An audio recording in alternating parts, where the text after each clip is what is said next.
Well, I am very socially motivated. I used to resist this. I used to feel like, oh, Sonia, you need to be able to do it on your own. Come on. Now I'm like, this is just how I am. I'm socially motivated. The thing that's going to help me stick to it is either being accountable to another person, or which is why I love having a coach. I believe in it, or actually just sitting with someone else. This is Rebel Therapist, a podcast for entrepreneurs who are trained as therapists and who want to level up their businesses, make a bigger impact, feel fulfilled, and be very well paid. I'm your host, Annie Schusler. Before we jump in, I want to tell you that registration is open right now for Create Your Program. And this is the last time it's going to be open in 2022, and it's the last time it's going to be available for 2022 prices. The group starts in January, but if you get in right now, you're going to pay our 2022 price. So head over to grab your spot now at rebeltherapist.me/create. So you want to run a group program. How do you actually create and fill a group program? How do you navigate a full therapy practice at the same time? We're about to go behind the scenes and find out exactly how my guest has done it. Meet Sonya Brewer, a trauma specialist and relationship expert who specializes in creative life and relationship design for overachieving trauma survivors and their partners. She created Badass Boundaries, a 12-week group mentorship program for overachieving trauma survivors. Welcome, Sonya. I'm so excited. Yay! I've been looking forward to this for so long. Okay, please kick us off by telling us about Badass Boundaries, your mentoring program, like who it's for, how it works. Yep.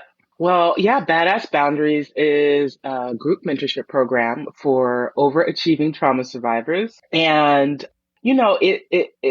I designed it because I kept finding myself working with these powerful people who were doing good in the world and making a difference in all kinds of ways. And yet were finding themselves in situations where over and over again, the core work that they needed to do to get to the next level was work around their boundaries, and for so many of us trauma survivors, the boundary trespass that can happen with trauma just can make it really murky, especially if you're the kind of person who, survived that by, achieving and excelling. So I've taught it in lots of different formats. I've taught it live. I've taught it as in-person workshops, and also in like all of my individual and relationship work. Boundary work figures, in a large way. And I decided, no, let's do a deep dive. Let's take, 12 weeks and really, just transform. And I really think it's possible to transform one's relationship with their own boundaries and become, more grounded, more powerful, more clear, and more connected as a result. What do you think? Like, what's something that often surprises people about the way that you think about boundaries or the way that you work with boundaries if they're totally new to your work? Totally. Yeah. Well, one of the big things that happens is, there's a lot in the culture that's like, no means no, and people come in, particularly when they're new to boundary work, sort of thinking of boundaries as, these like real hard lines, like, no, get back, and I actually think of boundaries as points of connection, right? There are boundaries in all of our interactions, even the close connected ones. And so what I want people to understand is that, although you can have hard lines, right? There are places in our lives where we do have to have a really forceful no, much of our boundary practice is about figuring out how to have connected boundaries, right? Connected no's, to be, connected to ourselves and connected to the person or the people that we're speaking to as we're articulating and negotiating those boundaries. And then the other thing I want people to know is that boundaries are fluid. At that meeting place, right? In one moment, you might need to say no, and the next moment, something might shift as you're more connected or more rested, or, and so being in, like relating to boundaries as more of a verb than as a noun, I think can help people, kind of soften and relax. And knowing that it's not about disconnection, can help people be less afraid, to jump into the practice. Yeah. Okay, I need to do your program for sure. Yeah. I'm I'm thinking about like an interaction I have coming up with someone who I really care about and respect, and I get this feeling of, oh, something could go wrong with this, or I could end up feeling like I abandon myself, or I could end up just feeling off at the end of the interaction. And I feel like that's one of those kinds of places where what you're talking about fits so well for me, of like, it really resonates of, okay, maybe I have the no out kind of boundary down, but like those much more subtle and important and like happening every day boundaries. That's right. Yeah. And also in that situation that you're describing, so much of the work is about staying connected to yourself, right? So that, as something is feeling off, you can check in with yourself and see, is there something that you need to bring into the space between you and the other? And so as you're tuned into like, what's my goal here in this conversation, and what's my goal in this relationship, right? My relationship is, if my goal is deeper connection in this relationship, then bringing myself forward, right, when there's vulnerability or tenderness or discomfort, is actually a part of that deepening. And I can hold it that way and say what I need to say in a connected way, and also invite collaboration, right, when it's important. But that's hard to do if we're not sort of in touch with our own needs and feelings, and, even just like the racing of our hearts. Beautiful. That's so helpful. So, okay, tell us about, you know me, like I really want to geek out on the business side of this. What is the format? Like it's 12 weeks and small group. Yeah, it's a live group coaching. I ran it last time with 20 people. I could take a few more, and I did offer asynchronous coaching as well, so people could sort of send me a video, and so we had 6 live group coaching calls every other week, so people had time in between to integrate. And then I also offered asynchronous coaching, so people could send me questions directly, and or share about boundary quandaries that they were wrestling with, and get sort of laser coaching that way. And the next time I do it, I really want to build out the content a piece as separate from the live coaching calls, because I was both teaching and having folks engage in practices and doing the Q&A. And that was a lot to do in a 75-minute call. So I'm going to pull the teaching of the content out. And then the live coaching calls are really going to be focused on the coaching. That's beautiful. Yeah. And here's my guess. Tell me if you agree with this, is that like, this is a really good order to do that in, like where you got to do it all live. Yeah. And then now you kind of would know what and how Yep. to like create that Exactly. content. Yeah. And also because now I have some of the content already built out as a result, so I'm transcribing those things and creating, new scripts, and now I can add all the juicy stuff because I'll have more time in the context of the recordings. So I'm excited because, I'm just a total geek about boundaries, and, it's just so good to be able to teach it. It feels really good. Folks get a lot out of it. And the other thing I want to say that's different about the way that I do this work is we really are leaning into the body as a resource, right? It's one thing to have the idea, I need to say no, but then you get there and, your chest is tight and your breathing is shallow. And, we need concrete skills for working with what happens in the body, when we're scared, and also, how to even listen to that. So many of us, particularly if we're trauma survivors, have learned to override and just push past and not listen to what our bodies are telling us. And so this work, as I teach it, is really grounded in your body is a resource and, has information for you and can also support you to move through difficult things. Do you find that that's a challenging part for people, is to befriend their body in that way, to start tuning in? Yeah, people are in all different places, right? For some folks, the body can be a really scary place. And, I say, okay, we're going to do this practice where we're just like, let's feeling, how deep our breath is moving, is it reaching into your belly or is it sort of kind of high in your chest? And for some people, even just that is a lot. And then other people are kind of excited about it. Like, oh yeah, I've been wanting to be more in touch with my body. Give me a concrete path. I'm ready. And so one of the things I like about this work is it really can be broken down into tiny bits so that if you're really just dipping a toe in, you can do that. And then for people who are ready for kind of a more robust deep dive, the tools are there. I love it. Tell me more about asynchronous coaching for people who've never heard of this. Yes. Like, how does that work? Yeah. Okay. Can I just say, when I first heard of this whole thing of asynchronous coaching, I was like, what is that? And then I found out, you can either, asynchronous means that you're not live, right? So you're not together. So people could leave a video or even send a message and then I respond. But when I first heard about it, I was like, how is that going to work? I don't know. I mean, I like sitting with people. I like being live. I like the live connection. But I experienced it myself and I was like, oh, wow, this is really great.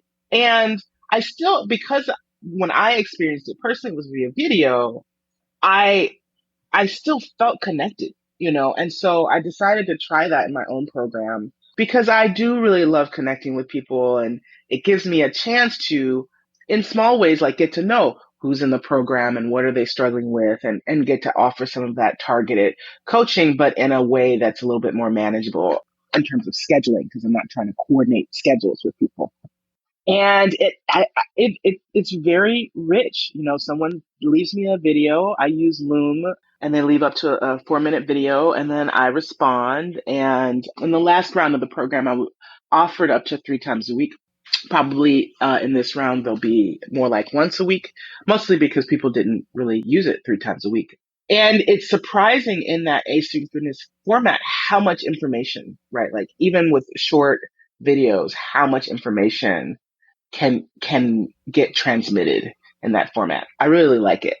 I do too. And like, I like also how it means that somebody can leave that video in the moment when they're experiencing something and know what their question is or what they want help with. Yes. Instead of like, maybe it won't be as present in the moment when there's a live call.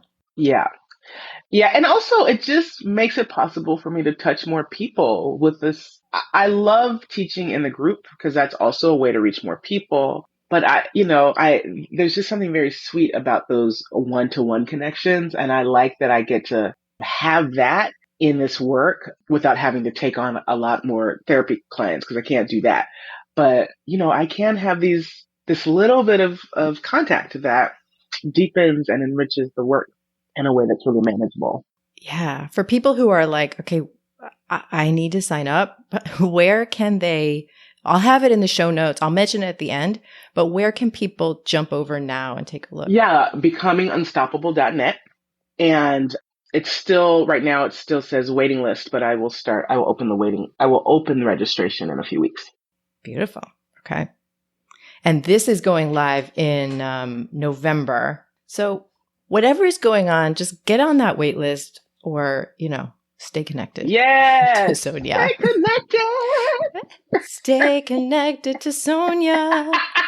So how do people usually find you who end up in the program? Yeah, I was trying to figure out how all those people found me. It's a whole bunch I have a lot of word of mouth network. I think was a big draw. And I'm on Instagram. I just started this year putting stuff on Instagram. So that's a whole new thing at Sonya Brewer Somatics. And and then I have a newsletter that people have subscribed to. So I think a lot of people came out of my existing networks. Did you warm that up? Like, did you ask people to share it and kind of update people on what you I were did. up I to? told everybody. I mean, everybody. I announced it. I told my friends. I told my family, hey, who you got? Good. Don't you Yeah. feel like that's a missing piece sometimes for people? Is like Yes. they have this amazing program and they're like, I don't want to bother anybody. Absolutely. Well, also because for therapists in particular, there's the culture of separation, right? Like, we don't talk to, we're not trying to get our friends and family in our therapy businesses, but, and so there can be that wall. But I actually found in the context of this group coaching context that friends and families were the best referral sources. Some of the folks that got referred by my closest people were just like, it was like if I had, had like a ideal client avatar and I had just like, shared that with everyone. Like folks just knew who to send. And it just was really good. So, in that way, the boundaries are different from, the therapy boundaries, and you really can talk it up. And I think it's good practice, to talk about your work and to let the people in your lives know what you're doing, and, to invite people to support you. I think we could all use that kind of holding and support. Yes, please. Oh, that's so good. Okay. And I know that you did some free workshops. Yeah, I did. I offered a couple of rounds. I'm actually going to offer it again this fall of a workshop called 3 Essential Strategies for Badass Boundaries with Difficult People, because I get a lot of questions about how to handle folks who don't respect boundaries even when you set them, or folks who are like, narcissistic, or, just that are just going to keep pushing and pushing and pushing. And so I teach this 75-minute workshop that was very popular and very useful for folks as a webinar. And so you've done that. You're going to do that again. How, like, some people are so afraid of webinars. What was it like for you? I mean, I really loved it. The thing that I think is important if you're going to teach a live webinar is just to really engage the audience, make use of the connection with the people. Don't get on there and just like lecture, for 60 minutes and, not make room for questions and not engage the chat. And I know that the technology of engaging people via video, groups via video, is still, for some of us, it's still kind of new. We're getting used to it, multiple screens, and how do I stay connected? How do I stay connected to the group and then also do my presentation and toggle between all the things? So it's worth practicing, but the more engaged you can be with the audience, the more effective. And, I like, sometimes I'll get on somebody else's video training and they want to turn off the chat and all of that. But I like people to be able to talk with each other, affirm each other. People are like hearing, oh my God, that happened to me, or, oh, like, oh, I feel called out, and then other people chime in. And that's part of what's exciting about being in that setting. So the more you can facilitate that, the better. Mm, that's so helpful. I just did a webinar this week where the people who were there were so helpful. And I'm so glad that I had been engaging them, because here's what happened. My sound went out in the middle for a full 5 minutes. What? So I'm standing there waving my arms, showing slides. No sound is coming out. And then finally I saw, because I was just looking at my slides at the moment. Right. Then finally I saw all of these messages saying like, we can't hear you. We haven't been able to hear you. Oh my God. And then these generous people, then 5 minutes in, I figure it out. I get my sound back on, and their responses were all, yay, you're back, hearts. And oh my gosh, it works out. Even if the tech does go bad, yeah, it can work out if you're connected to people. Exactly. Yeah. Okay, you also did a collaboration with Liz Dubé, Yeah. sex therapist. Yay, Liz. Yeah. So how did that go? And like, how did you make that happen? And what was its impact? I realize that's 3 questions. I just got It's excited. okay. Yeah. So yeah, Liz and I were in your mastermind together, and we just like felt like our work is so complementary. You know, she's doing sex therapy with folks who are trying to recover, reclaim desire in their lives. And, you know, and I'm working with boundaries, and that is often such a deep piece of work for folks who are really wanting to get in touch with sexual desire. So we decided we would get together and just have a conversation, you know. And it was, first of all, Liz is hilarious. She is such a hoot. So yeah, we had this conversation, and then we each shared it with our own list, and you just promoted each other's programs to our list. And it was great. It was fun. I learned a lot, and I probably, you know, we'll probably do more because there's just, you know, we sort of unearthed a number of conversations that we wanted to be able to have with each other. And I think, yeah, more is coming.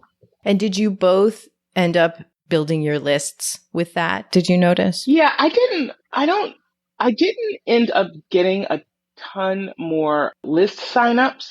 However, I got a lot of people in my existing list who engaged you know, the content. Like they watched the video, they sent me like, "Oh, I loved this video," or "Thanks so much for sharing." And then I don't know how it went for Liz, so that's a follow-up question I'd like to ask. But I did feel like even though it didn't serve to build my list, the having the content was useful, and it continues because it's still there. I know. I just watched it and I Yeah, loved it. yeah. Yeah. So I really appreciated that. Yeah. And it sounds also like it helped with nurturing the audience you already have, Exactly. which is like at least as important. Yeah. Yeah, it also, I mean, just in general, that experience helped me to see that, you know, because I'm always like, God, more content. Why do I have to produce content? Ah! But that was so fun. I just really got, like I want to work on video and I want to do more interviews with people and collaborations. That is a easy way to get more, for me to get more content going. So Yeah. And I always feel like that's like some of the best content. So you do discovery calls with people, and you've really helped me come around to what a great idea that is, because the way that some people do discovery calls or sales calls or anything like that can be kind of toxic or weird or icky. But the way that you think about them and do them is just beautiful. So how do you do them? How do you think about them? And how do you know like when someone might be a good fit for a discovery call? yeah. Well, the first thing is, you know, part of the reason I do discovery calls is because the higher the touch, the higher the conversion rate, you know. And so, of course, you know, anything that you're doing to nurture your audience is relationship building, even, you know, even just writing those Instagram posts. But the more someone gets to be in the room with you, you know, in the virtual room with you, in this case, you know, the more likely it is that they're going to feel the benefit of working with you. So I see discovery calls as a way to nurture relationships, whether they buy from me now or later, or they don't buy from me, but now they know about me and they tell someone else, you know, like all of that makes a difference. And it starts with, you know, I actually see a discovery call as an act of service, right? I am connecting with a person. I am wanting to know what's moving them to reach out about whatever the service is. And then in that, you know, small amount of time together, I'm trying to offer some value and connect and build with that person. And that is meaningful. I don't believe in the hard sell.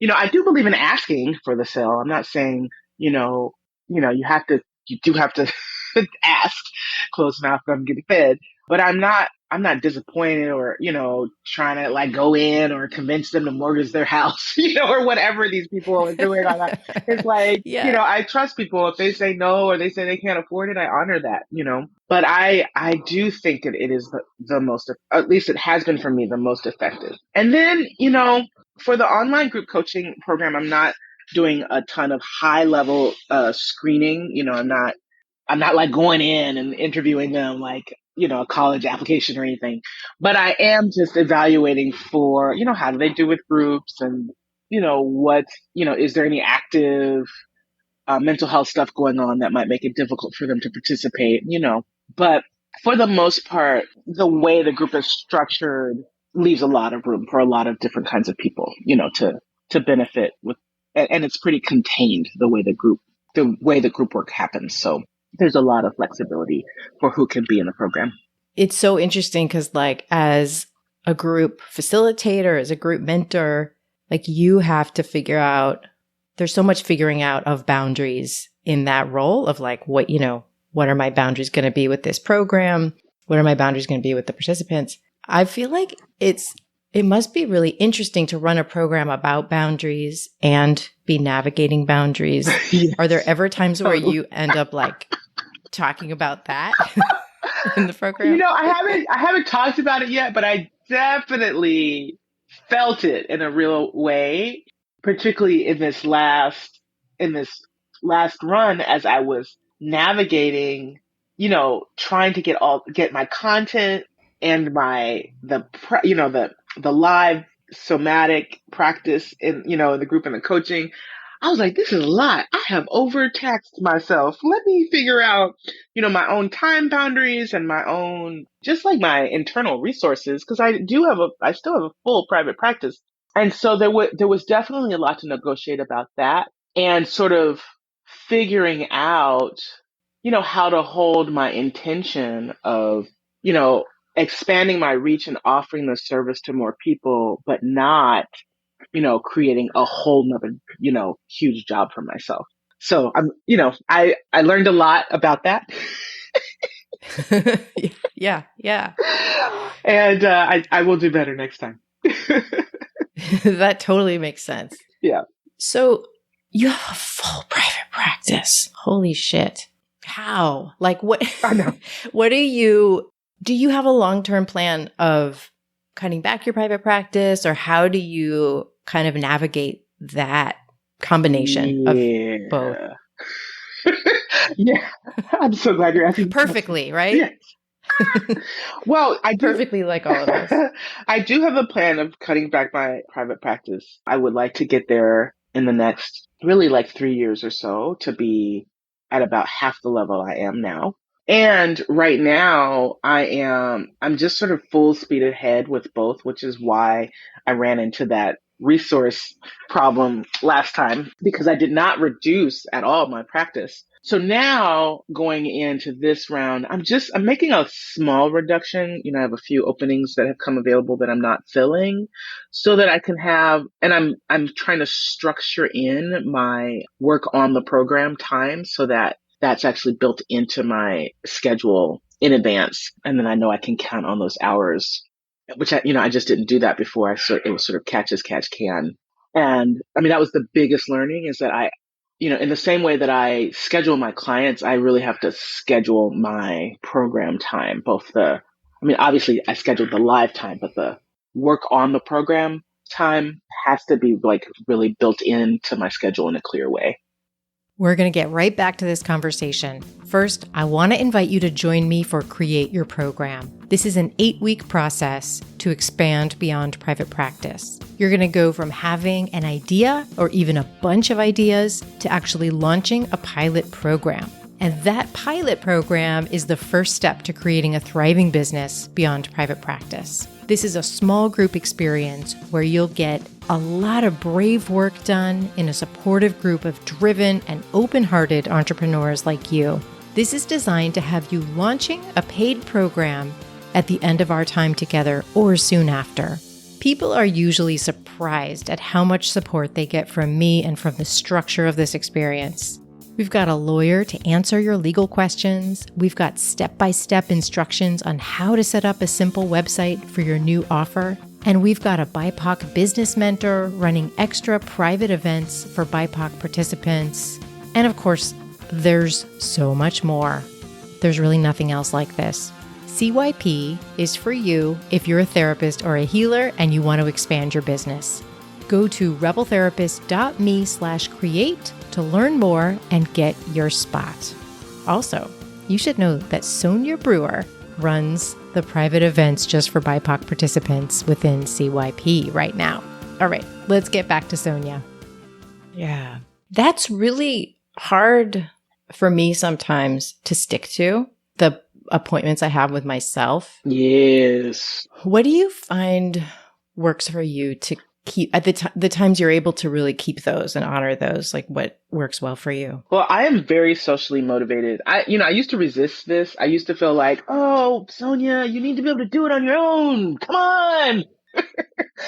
Now I'm like, this is just how I am. I'm socially motivated. The thing that's going to help me stick to it is either being accountable to another person, or, which is why I love having a coach. I believe in it, or actually just sitting with someone else. So I do a lot of co-working dates. I have standing co-working dates, like I have a Monday planning day date where, I just know every Monday I'm going to sit down in this group co-working space with other people. And what I work on at that time is planning. And you're planning out like your week or your business as a whole? Well, every Monday I do a planning out my week and my work planning. I've been like, what am I working on this week? And what do I need to get done and all of that?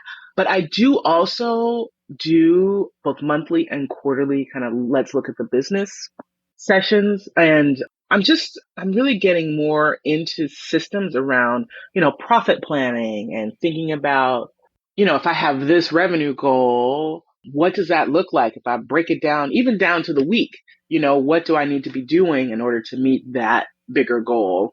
And it helps to kind of zoom out each month and, how are we doing vis-a-vis that goal? If we're off track, what are things that we can do to get back on track? Like that. That is so cool. I love also this idea of going with your strengths instead of feeling like it's supposed to look some other way.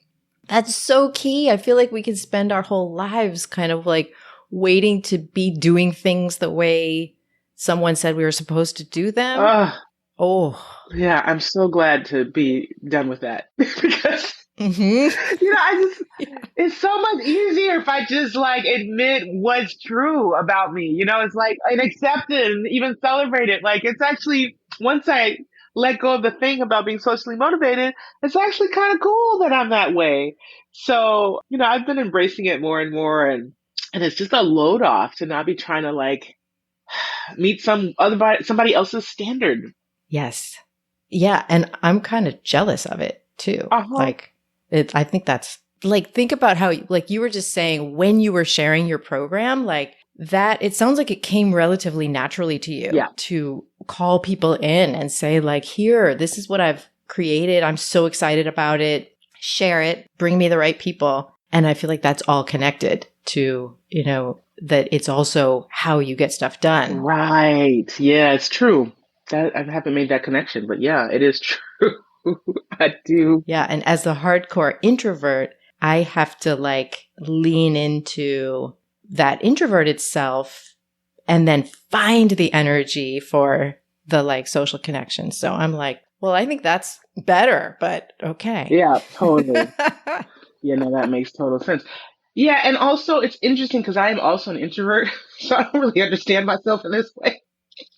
But I sort of I don't really understand it, but I really do feel like it's like I work with about half my practice is couples, and most therapists are like, couples work is the hardest work. And I'm like, no, it's not, because they're focused on each other.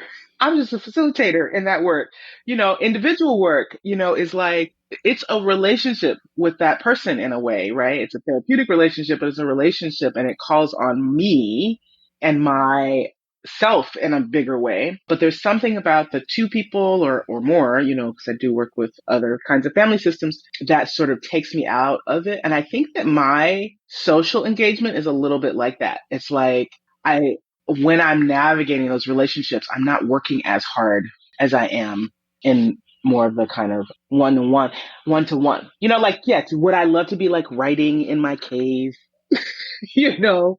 But the effort it takes to build an audience just through writing is just just takes a longer time, Whereas if I can tap my network it's faster and it's ultimately for me less energy. So it's a little bit of a weird reversal. Yeah, and the whole introvert extrovert thing is probably way too binary and oversimplified for what we're really talking about. Yeah, that makes a lot of sense. Yeah.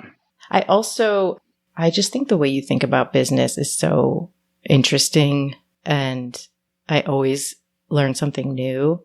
And this idea of leaning more into relationships and even maybe less into content creation, I do think is the way that we're going to need to be headed.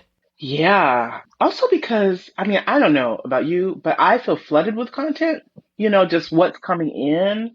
And, people talk about when you're, for example, launching, you're going to need to send way more emails than you think you should send. And I really get that. And I understand and I will even do it. But personally, when I receive those emails, every other day during a launch, it is very hard for me to navigate, just like the amount of content that's coming towards me. And so when I'm creating content, I'm just trying to think about that. Like, how do I make it accessible and bite-sized, and also depthful, and maybe not all those things at once. I don't know, but I'm still trying to figure it out because I think the most important thing is the relationship building, and is this content serving that? Yeah. I really like how you call yourself a mentor more than a coach, even. I see you using the word mentor more. How did you land on that? Well, because I feel like I didn't like that word coach. I mean, I do sometimes also, I do use the word coach just as a shorthand, but I just feel like it's overused and what does it even mean? But I feel like a mentor. Like that felt more true and more like a way of holding how I show up that it just feels more aligned. And there's something about the mentorship that I don't know, feels ancient to me, feels like, a way of moving together that humans have been doing a long time. And it just feels good. I love that. Yeah. And you're in that continuum. Mm-hmm.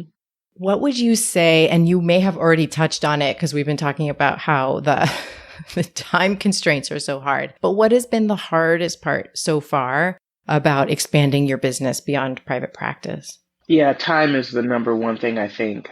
There was a little bit of, so finding the time to actually create and market the mentorship program is one thing. And then there's something about the identity shift from psychotherapist to mentor and, online course provider and all of that, it's still a little bit sticky, just understanding, because all of my teaching and my online work, it all feels a part of the body of work that I offer. It doesn't feel separate in me, even though they're different services and different mediums of delivery. But because of the way the psychotherapy rules work, I really have to treat them as separate and talk about them in separate ways and make sure in this context I'm doing this thing over here, and in this context I'm doing this thing over here.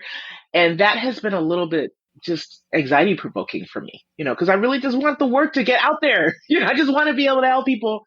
And I know that these tools are invaluable and more people need to have them. And I just want to be able to do that without having to worry about, is someone going to perceive this as therapy or something? But I do have to worry about those things. So that's been a little bit hard for me.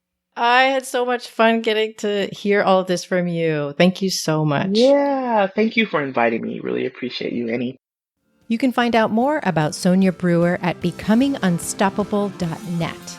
I want to thank Cosmo Palms for editing this podcast. If you found this episode supportive, please share it with your favorite therapist or healer. That is absolutely how we reach more people. And thank you so much for listening. I'll see you next time.